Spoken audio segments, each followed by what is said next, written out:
এই যে 31শে ডিসেম্বর আগামী বুধবার রাতে দেখা যাবে মুসলমানের পরিচয় কি নতুন বছরের। Happy new year, happy new year. নতুন বছর 2024 সাল আমাদের মাঝে আগমন করবেন। আমরা আল্লাহর এমন কোন নিমক হারামি নাই ওই রাত্রে আমরা করব না। মুসলমানের ছেলে হইয়া এই কাজগুলো তো করতে পারে না। একজন মুসলমান আল্লাহকে যদি সে ভয় করে তাহলে রাতে 12টার পরে ডেক্সেট বাজাইয়া এলাকার মানুষের ঘুম ডিস্টার্ব করতে পারে না।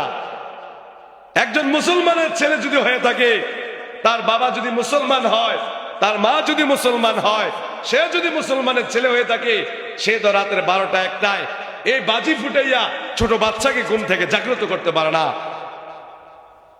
সে যদি একজন মুসলমানের ছেলে হয়ে থাকে, সে নাম যদি মুসলমান হয়ে থাকে, তাহলে সে বিভিন্ন বাজি ফুটাইয়া রাত্রেবেলা পশু পাখির বাসার ভিতরে ভয় সৃষ্টি করতে পারে না। পশু পাখিরা রাত্রে ঘুমাইতে যায় তার নিজ নিজ বাসায়। তুমি হ্যাপি নিউ ইয়ার পালন করে ওই বাচ্চাদের, ছোট বাচ্চা যারা পাখিতে বাসায় থাকে, তারা সেই পর্যন্ত হার্ট অ্যাটাক করে মারা যায়। এলাকা মানুষ ঘুমাইতে পারে না। তুমি একজন ইমানদার না। তোমার তো উচিত ছিল, আমি 25 সালে যা গুনাহ করছি, আল্লাহ সামনে একটা বছর চলে গেল, আমার 25 সাল চলে গেল জীবন থেকে, 26 সাল আসতে আছে, অতীতে আমি খারাপি করছি, আর করবো না। আল্লাহ আল্লাহর ঘরে এসে সেজদা দিয়ে পইরা আল্লাহর দরবারে তওবা করা, আল্লাহর দরবারে চোখে পানি পালানো, এটা উচিত ছিল। আল্লাহ এই যে 1 বছর 12 মাস গেল, 365 দিন গেল আমার মাঝে, আল্লাহ আমি তো 65 দিনও তোমাকে সময় দেই নাই। 360 দিন তো আমি দুনিয়ায় করলাম, শুধু 60 দিনও আপনাকে দেই নাই। আল্লাহ 26 সাল আসতে আছে, আমি আর খারাপ কাজ করব না।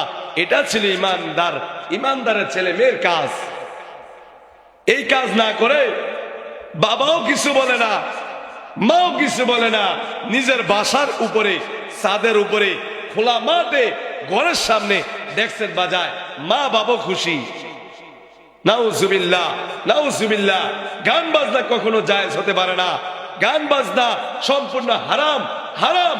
আর এই হারাম দিয়া নতুন বছর চালু করবা, খোদার কসম তোমার দুনিয়াতে গজব যদি নাও পড়ে, আল্লাহ কাল কিয়ামতের দিন দেখবা তোমার কি অবস্থা হবে।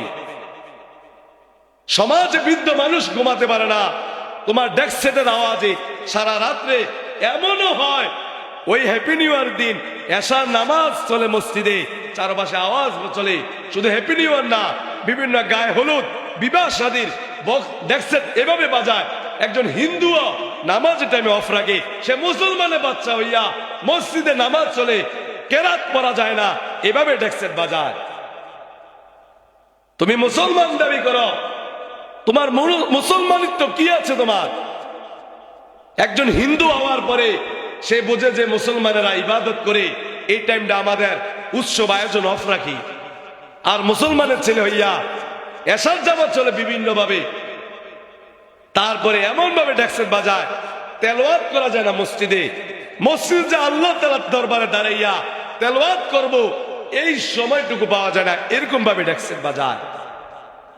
আজকে আমরা বলে কি লাভ হবে? নিজে ঠিক নাই, নিজের ছেলে মেয়েকে আমি নিজেকে বলি না, আর আমার সমাজ কিভাবে আমি ঠিক করব? অনেকে বলে হুজুর ওই ছোট মানুষরা করে, একটু করো না। বাবা, মুসলমানদের এগুলো জায়েজ না, আপনি কিভাবে করবেন? ওই একটু ছোট আয়োজন করছে হুজুর, কিছু মনে করেন না, ওই ফোলাপাইন মানি। আরে মিয়া, আপনি ফোলাপাইন মানি, আপনাকে ঘর থেকে একদিনে ছেলে বের করবো, যেহেতু তাকে দিন শিক্ষা দেন নাই, আপনি তাকে খারাপের রাস্তা নিয়ে যেতেছেন, আপনাকে মারতে ধরবে।